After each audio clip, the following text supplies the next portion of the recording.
al tema de hoy le puse por nombre cuando todo se transforma. ¿Por qué cuando todo se transforma? ¿Alguna vez has tenido un momento que cambió por completo el rumbo de tu vida? Que tú pudieras identificar, en este momento es el clave donde mi vida cambió. Puede pasar que a veces creemos que vivir es solo respirar, comer, dormir y trabajar. Que no tengo un propósito, no tengo un sueño más, simplemente lo que yo necesito es comer, respirar, dormir, trabajar, comer, respirar, dormir, trabajar. No hay nada más, mis días en la tierra están contados, no existe nada más, todo esto se va a acabar. Lo irónico es que aún cumpliendo eso que creemos que es lo único que tenemos, nos seguimos sintiendo vacíos. ¿Te ha pasado? Que estamos vivos, pero no estamos realmente viviendo. En Hechos 7 vimos cómo Esteban, al morir, murió como vivió, pareciéndose a Jesús, perdonando a sus ofensores. Y en esa escena, como si fuera un tráiler de una película, nos muestran al siguiente personaje, Saulo, quien aprobaba su muerte. Saulo era una persona muy importante. Gente le rendía cuentas y necesitaba el permiso de Saulo para hacer o para no hacer.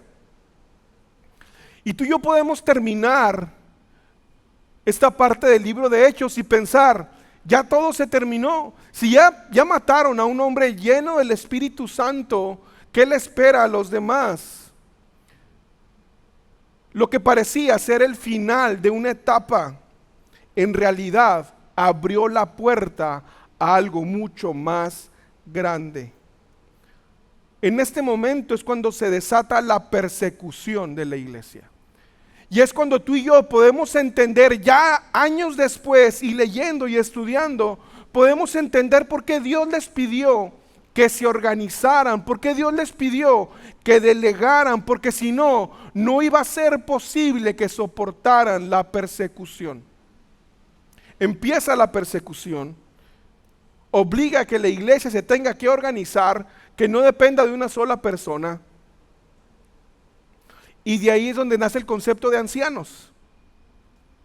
Personas que se les da diferentes puestos para que estén las funciones distribuidas. Porque ¿qué pasaba si mataban a alguien importante de la iglesia en ese momento? Se acababa la iglesia. Por eso los dispersaron. Y ahí, en esa persecución, es donde tú y yo podemos ver el gran testimonio que vendría más adelante. Uno de ellos, Pablo, un perseguidor que fue transformado. Pedro, un incrédulo que fue transformado. Acompáñame a leer en nuestro pasaje base, Hechos 9:15. El Señor le dijo, ve, porque Él es mi instrumento elegido para llevar mi mensaje a los gentiles, a reyes, como también al pueblo de Israel. El contexto de esto es que a un hombre llamado Ananías, Dios lo manda con Pablo y le dice, esa persona es mi instrumento elegido. Ese que tú ves ahí es mi instrumento elegido. Lo sobrenatural, familia, no es solo resistir pruebas, sino ver cómo Dios transforma enemigos en instrumentos, creyentes en predicadores, y cómo rompe muros para que su gracia llegue a todos. Antes de comenzar, quisiera que nos hiciéramos 3 preguntas. Número 1, ¿estamos construyendo una vida capaz de resistir pruebas cuando llegan? Lo que yo hoy estoy haciendo, en lo que yo estoy invirtiendo mi tiempo, mi vida, mis deseos, mis pasiones, ¿harán que yo resista las pruebas? ¿Estamos viviendo con propósito o simplemente solo estamos sobreviviendo? Que está muy ligada a la primera, porque realmente si nuestra vida no resiste pruebas, es que solamente estamos sobreviviendo, esperando a ver qué calamidad viene mañana, qué problema nuevo viene mañana, a ver cómo yo lo puedo atender, y disfrazamos nuestra negligencia, nuestra falta de prepararnos, nuestra indiferencia con la situación de mi familia, de mi casa, de mi país, con una falsa fe, y decimos, Dios proveerá. Y número 3, ¿estamos dispuestos a que Dios rompa nuestras categorías para abrazar su gracia? O sea, es decir, yo ya entendí que Dios tiene para mí una forma de vida donde yo puedo resistir las pruebas. Dios tiene para mí hábitos, amistades, para que mi vida no sea sacudida en medio de las pruebas. Pero estoy dispuesto a que Dios bendiga a otras personas que piensan diferente que yo. O nada más me tiene que bendecir a mí y a mi modo de ser. O nada más a lo que yo digo como yo creo y así es. O sea, 1, 2, 3 por todos mis amigos y ya los demás que le hagan como puedan.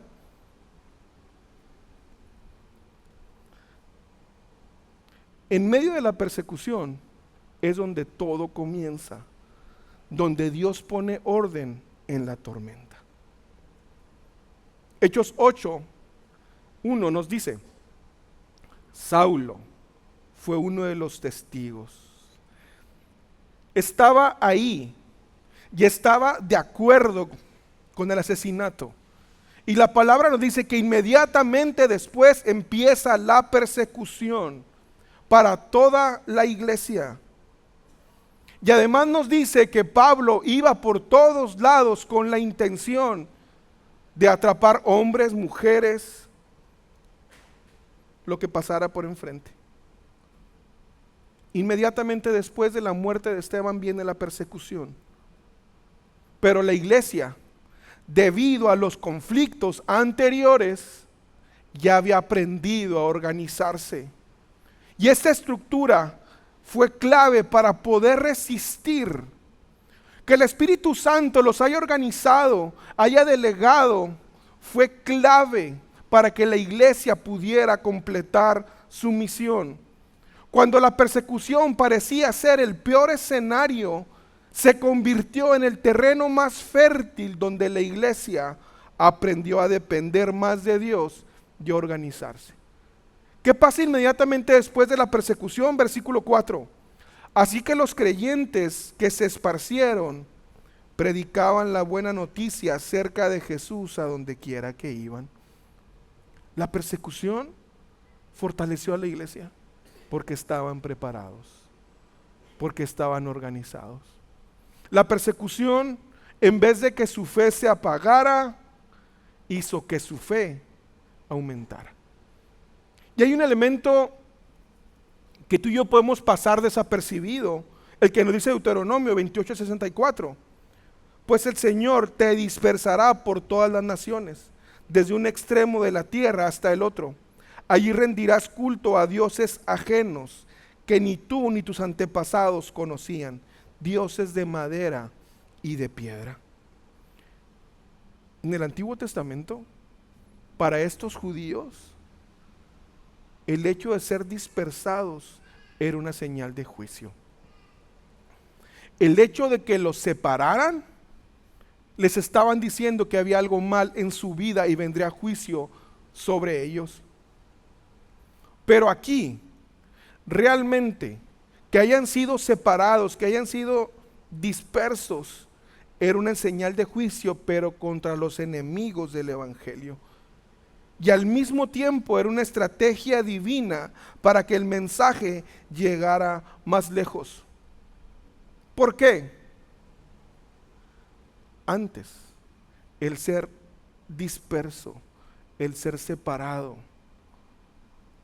era señal que en tu vida había pecado y que en tu vida había rebeldía. Ahora, la iglesia es apartada y es enviada pero por hacer lo correcto, por vivir la fe, por predicar lo que el mundo no le gusta escuchar. Antes, cuando no conocíamos a Jesús, tú y yo nos apartábamos para hacer lo malo. Tú y yo éramos apartados porque hacíamos lo malo, porque queríamos escondernos, porque no queríamos que nadie nos viera, o ya nos habían visto y era una consecuencia. Eso es lo que ellos tenían en mente.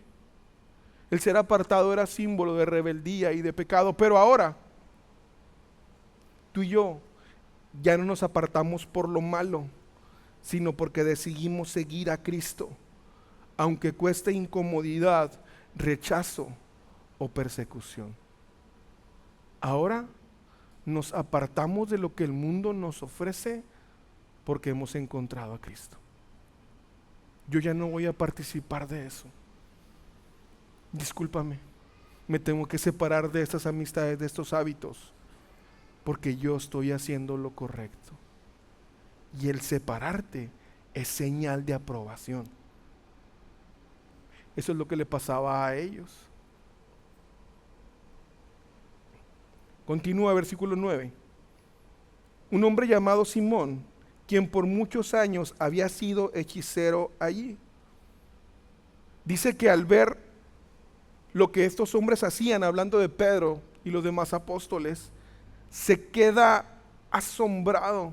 Pero ese hombre no era un hombre cualquiera, era un hombre que tenía hasta un apodo. Le decían el grande, el poder de Dios. Y la gente se quedaba maravillado por la magia que él hacía. Pero él de repente tiene un encuentro con los apóstoles y empieza a ver lo que verdaderamente el Espíritu Santo puede hacer. Y que personas lo recibían cuando el apóstol imponía sus manos. ¿Y qué es lo que hace él? Les quiere ofrecer dinero para comprar ese poder. Le dice versículo 19, déjame tener este poder también, exclamó, para que yo imponga mis manos sobre las personas y reciban el Espíritu Santo. Este hombre era un hombre reconocido, pero su grandeza no provenía de tener una vida transformada, sino simplemente de magia y de manipulación. Queda demostrado en el momento de querer comprar el poder del Espíritu Santo. Entendió que no tenía claro ni siquiera lo esencial. No tenía claro que lo sobrenatural no es fama ni reconocimiento humano, es dependencia de Dios. Tú y yo podemos humanamente querer comprar los favores de alguien, querer obtener reconocimiento, querer obtener cosas haciéndole el favor a alguien. Lo peligroso es cuando queremos hacer lo mismo con Dios, porque caemos en el peligro de decir, toda la semana hago mi vida como me dé mi gana. Pero vengo el domingo y cuando estoy enfrente de Dios, Señor, bendíceme porque vine. Bendíceme porque eres bueno. Eso es querer comprar el favor de Dios. Eso es querer decirle, es que aquí estoy, tú tienes que bendecirme. Y no queremos un cambio,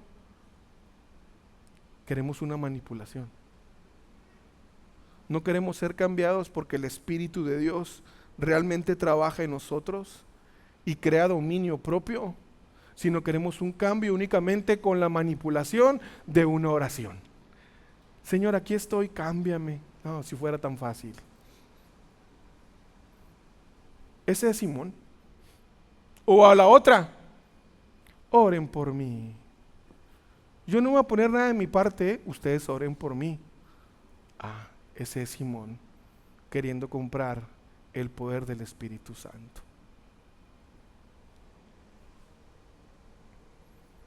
Simón es el retrato de una vida que no resiste, una vida que busca atajos, una vida que aparenta fe, pero esa fe no tiene raíz. Lo más impactante es que en medio de toda esta persecución apareció alguien que parecía ser el enemigo número uno de Jesús, pero terminó siendo su instrumento. es donde entra Pablo en la historia. Que al menos a mí me representa en muchas cosas.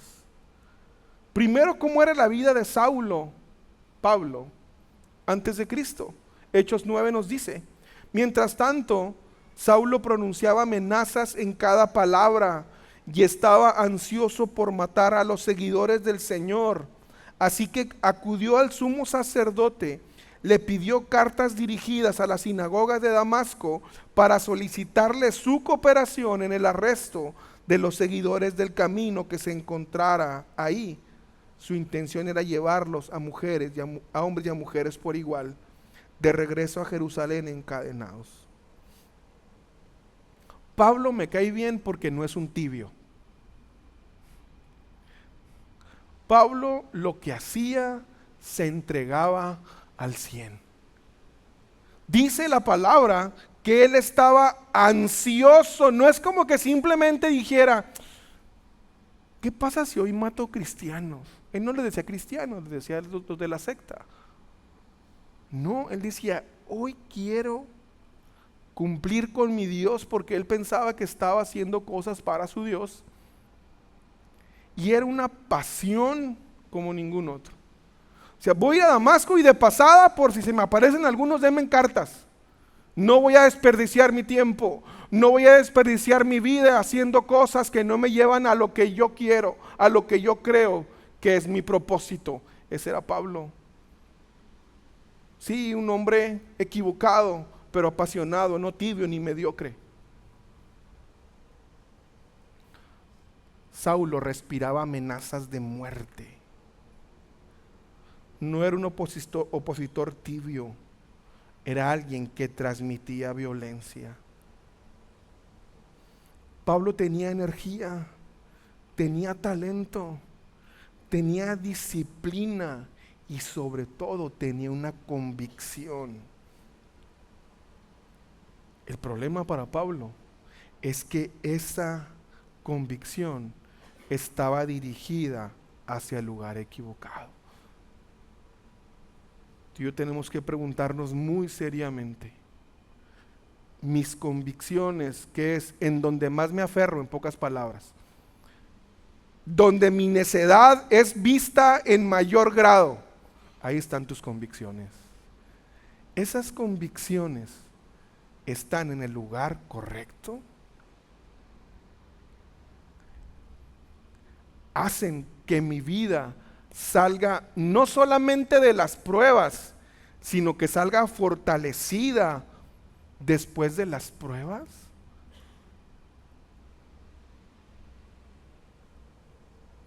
Tenía pasión, pero estaba dirigida al lugar equivocado.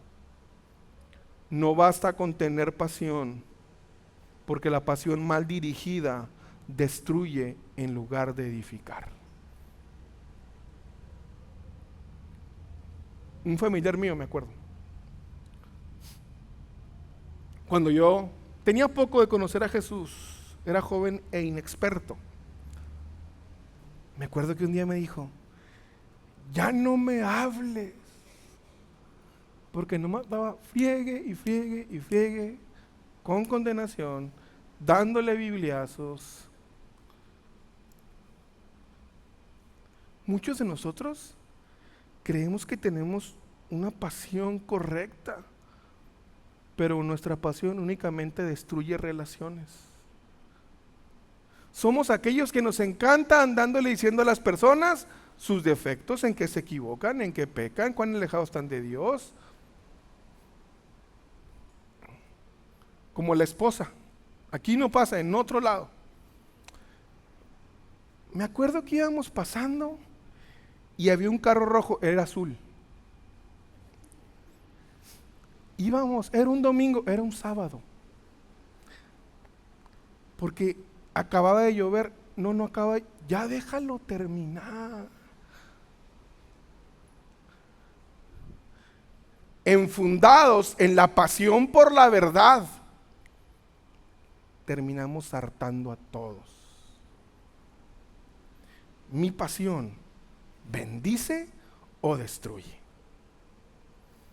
Alguien puede ser brillante en los negocios, pero usar su inteligencia para explotar a otros.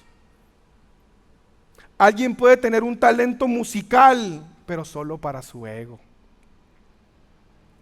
El problema no es la pasión, sino el propósito detrás de ella. Pablo tuvo un encuentro con Jesús. El versículo 3 nos dice: al acercarse a Damasco para cumplir esa misión, una luz del cielo de repente brilló alrededor de él. Saulo cayó al suelo y oyó una voz que le decía: Saulo, Saulo, ¿por qué me persigues? ¿Quién eres, Señor?, preguntó Saulo. Yo soy Jesús a quien tú persigues, contestó la voz. Ahora levántate, entra en la ciudad y se te dirá lo que debes hacer. Pablo, siguiendo su pasión, siguiendo la misión que él creía que tenía, una misión totalmente equivocada a los planes de Dios, ahí tiene un encuentro con Jesús. Yo quiero decirte que no importa qué es lo que tú creas hoy, no importa hacia dónde estés caminando, no importa si tu vida hoy está alejada y se aleja cada día más de Dios, para Dios ese no es impedimento. Fue alcanzar a Pablo a Damasco, cuando Pablo creía que lo que él hacía era lo correcto, en su necedad, en su equivocación, hasta ahí fue Dios a alcanzarlo. Choca con una luz, lo derriba y se encuentra con una voz que lo confronta y le dice: yo soy Jesús a quien tú andas persiguiendo al final. Yo soy Jesús, ese que te hace seguir por la vida sin saber qué hacer, el que te hace seguir buscando cosas que no te satisfacen. Yo soy la respuesta a eso. Tiene un choque frontal con la verdad. ¿Sabes por qué? Porque el Evangelio confronta. El Evangelio, si es que nos hemos encontrado con el Evangelio, primero te va a confrontar, te va a hacer sentirte incómodo. Al principio no es padre, no es cierto. Cuando ves lo que tú eres y realmente quién es Dios, vas a decir: ya que se calle, que no diga eso. ¿Por qué está hablando de mí? Me pone incómodo. Eso es el Evangelio. El Evangelio siempre te va a confrontar, siempre te va a decir: yo soy Dios, tú estás acá sin mí.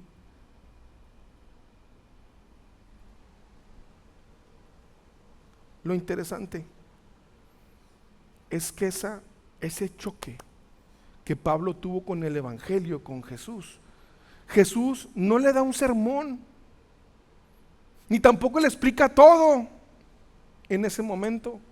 ¿Qué le dice que haga? Levántate y entra en la ciudad. No, Señor, pero es que tú no sabes mi familia. Levántate y entra en la ciudad. Es que tú no sabes cómo eran mis papás, tú no sabes. Levántate y entra en la ciudad. No tenemos que saber todas las respuestas, familia. No tenemos que tener toda la vida arreglada. Jesús simplemente le dijo: ¿tuviste un encuentro conmigo? Levántate y después te digo qué hacer. Muchas veces queremos que Dios nos explique todo antes de obedecer.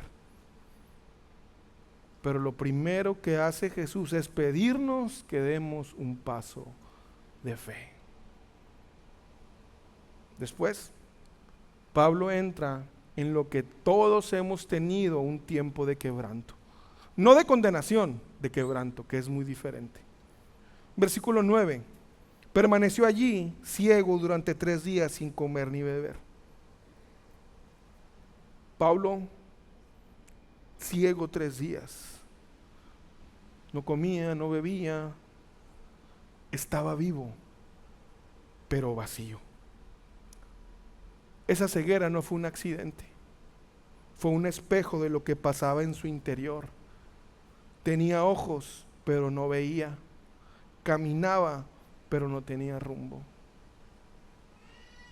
Debido a que fue confrontado con la verdad, es cuando dices, ¿qué estaba haciendo? ¿Por qué me equivoqué tanto? ¿Por qué no me callé esa vez? ¿Por qué no hice caso a lo evidente que todos me decían? Tenías ojos pero no veías.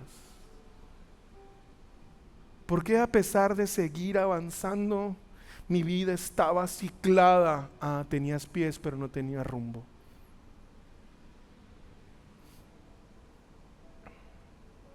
Así están muchas personas hoy. Trabajan, producen, incluso pudieran tener éxito, pero por dentro vacíos, sin un propósito que los sostenga. Existen, pero no viven. Después de la época del quebranto es cuando el propósito le es revelado. Es cuando tú entiendes que el propósito de Dios para tu vida no puede tener competencia con nada de lo que tú deseas. Mientras no sientas que estás equivocado, difícilmente Dios te va a poner un propósito claro para ti. Si no llega la época del quebranto, difícilmente llegará la época del propósito. Versículo 15, hablando de Ananías. El Señor le dijo, ve, porque él, Pablo, es mi instrumento elegido para llevar mi mensaje a los gentiles y a reyes, como también al pueblo de Israel. Y le voy a mostrar cuánto debe sufrir por mi nombre.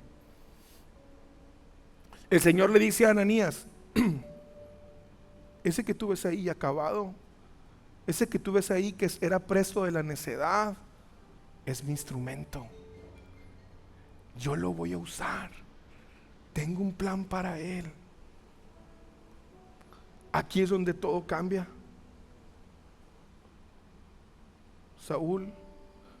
Saulo dejó de ser una persona que respiraba amenazas para convertirse en alguien que respiraba gracia. Porque cuando yo entiendo que Dios tiene un propósito para una persona como yo que estaba quebrada, sin sueños, sin nada que aportar, y Dios me dice, tú eres mi instrumento. Cuando yo entiendo eso, entonces, ¿cómo no voy a poder tener gracia para los demás? Si tuvo gracia conmigo, si me dio un propósito, ¿quién soy yo para juzgar los propósitos que Dios le ha dado a otras personas? La vida comienza cuando entiendes tu propósito en Cristo, que ya no se trata de lo que tú quieres hacer para Dios, sino de lo que Dios quiere hacer a través de ti. Muchas veces tú y yo estamos aferrados a que Dios tiene que usarme de esta manera, porque es mi corona, es mi forma de agradar a Dios, y tiene que ser así, pensando que se trata de lo que yo quiero hacer para Dios. Porque si no es algo que yo quiero hacer, no lo hago. Porque se trata de lo que yo quiero hacer. Cuando no es eso. Cuando la realidad es que Dios quiere hacer a través de mí. Y muchas veces en mi persona, a pesar de mí. Pero es que yo tengo que hacer cosas que me gusten y que yo quiera. ¿Para quién es la corona? La Biblia dice que al final todas nuestras obras, nuestras acciones, lo que hagamos, que vamos a hacer, las vamos a arrojar a los pies de Jesús. No, pero como era lo que yo quería hacer, pues yo me quedo con ella. Es que para ti no es la corona. Al final la corona es lo que Dios hace a través de ti. Ese es el propósito revelado. Entender qué quiere hacer Dios a través de mí. Y es muy común que la gente luche con insatisfacción en alguna parte de su vida porque no ha entendido que el verdadero gozo es ser instrumento en las manos de Dios. ¿Qué quieres que haga, Señor? No, ¿qué quiero hacer yo para ti? No, no, no, eso es muy corto. ¿Qué quieres que haga? Yo soy el instrumento. Tú sopla vida, que yo me encargo de repartirla. ¿Qué quieres que haga este instrumento? Y ahí, cuando entendemos el propósito, viene la restauración y la misión. Versículo 17. Llega Ananías y le dice: Dios me ha enviado para que recobres la vista y seas lleno del Espíritu Santo. Al instante, la palabra dice que se le cayeron escamas de los ojos y recobró la vista. Después comió algo y recuperó fuerzas. Y enseguida comenzó a predicar acerca de Jesús, diciendo: Él es verdaderamente el Hijo de Dios. Cuando eres restaurado y cuando entiendes tu misión, es cuando recuperas la vista. Pablo recupera la vista, es bautizado y enseguida comienza a predicar. Muchos cristianos queremos, es que yo no puedo hacer nada porque no sé, y esperan toda la vida y nunca servimos a otros. Cuando el ejemplo es decir: ¿ya tienes tu misión? ¿Ya tienes claro qué es lo que sigue? Adelante. ¿En qué vas a ayudar? ¿Qué vas a hacer? No queremos que venga un ángel y nos diga: papito rey, ¿ya quieres servir? ¿Ya tendremos el ministerio que se acople a tus gustos? Cuando Pablo no hizo eso. Tuvo misión, recuperó la vista y empezó a predicar. Jesús no lo restauró solo para que se sintiera mejor, sino para que cumpliera una misión. Yo cada día me pregunto: ¿Dios me restauró y me sanó simplemente para yo sentirme mejor? ¿Vengo a una iglesia para yo sentirme mejor y que se me calme la ansiedad y que se me quiten los miedos? ¿O me restauró para que cumpliera una misión?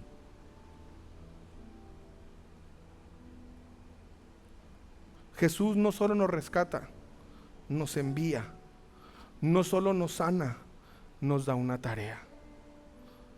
Y ahí es cuando el perseguidor se convierte en predicador. Y otra parte que muchos de nosotros omitimos, porque creemos: ya tengo un propósito, ya estoy haciendo lo que Dios me pidió, ya es suficiente. Vemos la importancia de la amistad. Versículo 26. Cuando Saulo llegó a Jerusalén, trató de reunirse con los creyentes, pero todos le tenían miedo. Pues ¿cómo no le van a tener miedo? No creían que de verdad se había convertido en un creyente. Entonces Bernabé se lo llevó a los apóstoles y les contó cómo Saulo había visto al Señor. Cuando nadie confiaba en él, apareció Bernabé. Lo tomó de la mano y se lo presentó a los apóstoles. Pablo, siendo Pablo, necesitaba de alguien que le tomara la mano, necesitaba de un amigo que creyera cuando los demás dudaban. ¿Qué nos deja a nosotros? Si Pablo necesitaba eso, si Pablo necesitaba un aval, ¿qué te hace pensar que tú no necesitas un amigo?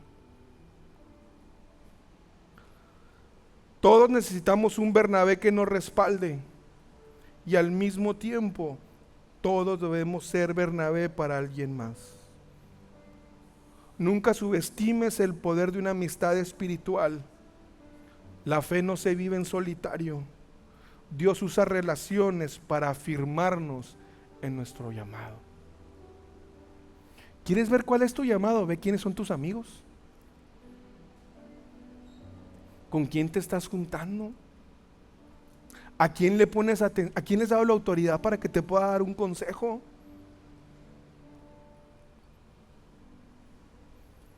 Saulo pasó de respirar odio a respirar gracia, porque se encontró con Jesús. Recibió un propósito, fue restaurado y acompañado. Si Dios puede transformar a Saulo, puede transformar a cualquier persona. Pero su gracia no se detuvo ahí.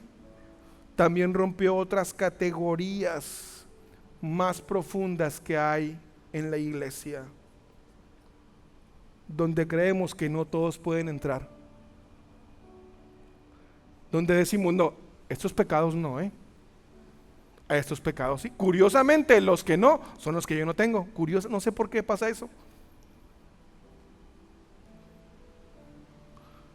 Hechos nos muestra la gracia sin fronteras. Hechos 10:1 dice: en Cesarea había un oficial del ejército romano llamado Cornelio, quien era un capitán del regimiento italiano. Era un hombre devoto, temeroso de Dios, igual que todos los de su casa. Daba generosamente a los pobres y oraba a Dios con frecuencia. Vemos en la Biblia que hay un hombre llamado Cornelio, donde la Biblia le dice que era un hombre devoto. ¿Qué hace una vida realmente de devoción a Jesús?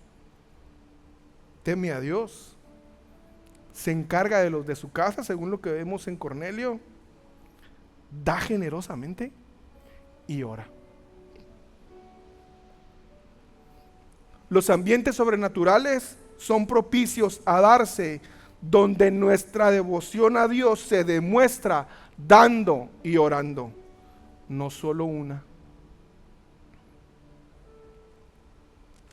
Tú puedes encontrar en Hechos 10 la escena cuando Pedro le da hambre a medianoche, a mediodía, y sube, ve el cielo abierto y él ve que una sábana está descendiendo, donde había animales, reptiles y aves, cosas que él no podía comer.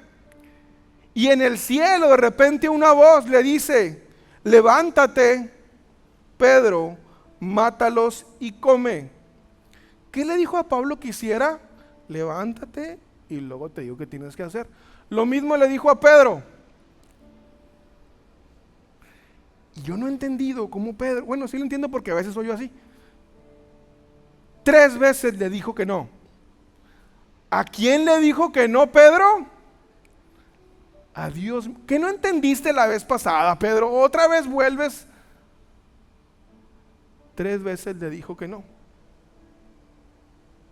Y le quiere contestar con la Biblia a Dios mismo. Dios le dice: no llames impuro a lo que Dios ha hecho limpio. Tú y yo a veces, cuando vemos a alguien que no va de acuerdo a mi categoría, lo llamamos impuro cuando Dios ya lo limpió. ¿Qué te importan los pecados ajenos? Hazte cargo de los tuyos. No llamemos impuro a lo que Dios ya limpió.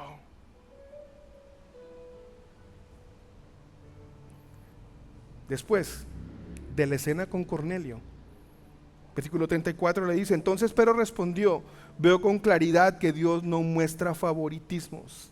En cada nación Él acepta a los que le temen y hacen lo correcto. Ese es el mensaje de la buena noticia para el pueblo de Israel, que hay paz con Dios por medio de Jesucristo, quien es el Señor de todo. Número 1, Dios no tiene favoritos. Pedro rompe los esquemas y está diciendo: Dios no divide a la gente por raza, por cultura o por historia personal. Esto para los judíos era escandaloso, porque ellos decían: somos el pueblo escogido de Dios. Y Pedro entiende que Dios no tiene favoritos. Pedro entendió que el amor de Dios es sobrenatural porque rompe las barreras humanas. ¿Es peligroso creer que Dios tiene favoritos? Claro que sí. Pero es más peligroso creer que no somos de ese grupo. No, es que Dios no va a hacer nada con... Dios no más hace con ellos, ¿eh? A mí Dios ni me pone atención. Dios no tiene cuidado de mi familia. Dios no tiene favoritos. El amor de Dios te alcanza aunque pienses que no encajas. Él te ve igual de valioso que el más espiritual. Número 2, Dios recibe a los humildes. Pedro nos aclara, no son las obras ni los títulos lo que abre la puerta al cielo, sino un corazón humilde. Dios no busca un currículum religioso, busca dependencia verdadera. ¿Verdad que cuando vas a un hospital no te piden tu currículum para atenderte o no? Lo único que les importa es que admitas que estás enfermo. Así es con Dios. Abre la puerta a quien reconoce que lo necesita. La verdadera grandeza espiritual no es aparentar perfección, sino admitir, Señor, no puedo vivir sin ti. Y eso nos lleva al punto 3, que Jesús es el Señor de todos. Pedro no declara que Jesús es solo un maestro judío, no, es el Señor universal. Cuando una familia admite que Jesús es el Señor, no es simplemente una frase bonita, está admitiendo que Dios tiene autoridad sobre sus posesiones, sobre sus decisiones, sobre sus miedos, pero sobre todo sobre su futuro. Cuando tú y yo rendimos un negocio, cuando tú y yo rendimos nuestro matrimonio o nuestros sueños a Jesús, no estamos obteniendo una religión, estamos teniendo una dirección sobrenatural. ¿Y qué pasa cuando hacemos eso? Versículo 34. Mientras Pedro aún estaba diciendo estas cosas, el Espíritu Santo descendió sobre todos los que escuchaban el mensaje. Los creyentes judíos que habían llegado con Pedro quedaron asombrados al ver que el don del Espíritu Santo también era derramado sobre los gentiles. Cuando reconocemos estas cosas, el Espíritu Santo cae y es derramado por todos, para todos. ¿Cómo empezó esto en la vida de Pedro? Usando a Cornelio, ¿verdad?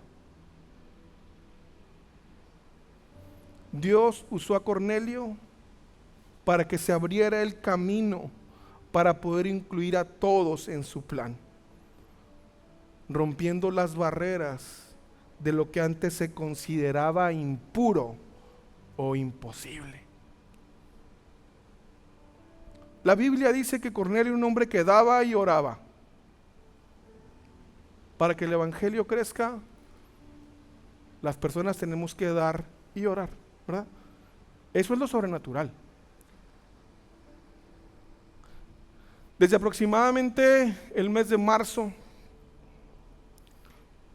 Pastor Luis me habla y me dice, ven por favor, vamos a platicar con una persona. Y veo un mapa, un terreno y una promesa. El día viernes, Pastor Luis me habla. Ya nos cedieron el terreno. Nos donaron 12,000 metros cuadrados aquí en el área para construir un edificio. Gracias a Dios.